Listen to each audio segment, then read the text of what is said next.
Picture a vulture landing on a dead animal that's been rotting in the sun for 3 days.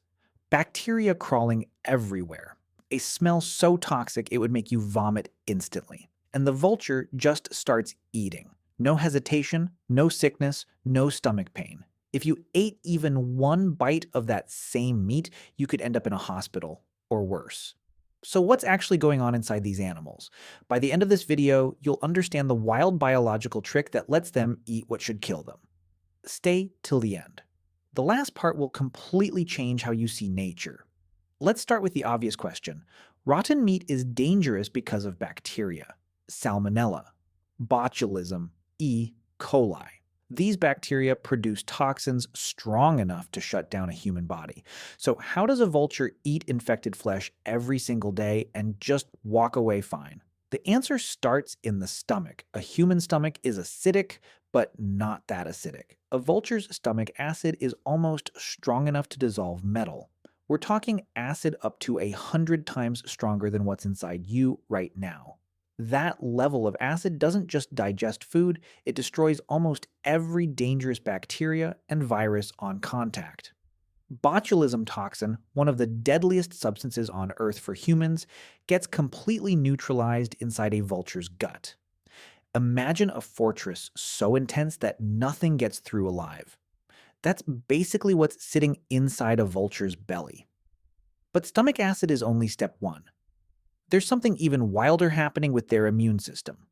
Scientists studying vulture DNA found something strange. Genes related to their immune response were dialed way down compared to other birds.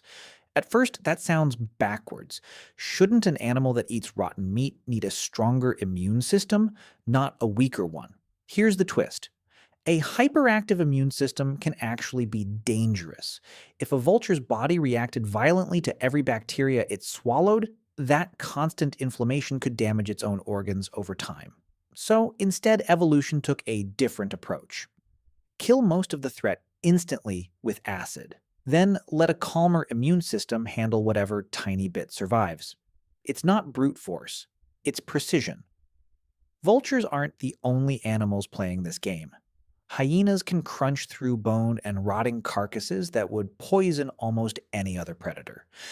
Their stomach acid is also extremely concentrated, built specifically to break down bacteria-loaded meat and even bone marrow. Komodo dragons take it even further. Their mouths are packed with bacteria so dangerous that a bite from a Komodo dragon can kill prey within days from infection alone.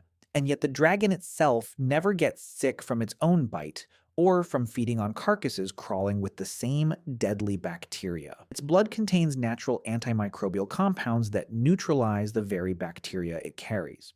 In other words, these animals didn't just learn to tolerate danger, they evolved to weaponize it. Here's something most people never think about. This isn't just useful for the animal, it's useful for the entire ecosystem. Vultures clear diseased carcasses off the landscape before that bacteria can spread further. Without them, dangerous pathogens would linger far longer in the environment, putting other animals and sometimes even humans at risk. A vulture eating rotten meat isn't gross. It's basically nature's biohazard cleanup crew. Here's the powerful part. What looks disgusting or dangerous from the outside is often just a different kind of adaptation. These animals didn't avoid the danger around them. They evolved to absorb it, neutralize it, and even benefit from it.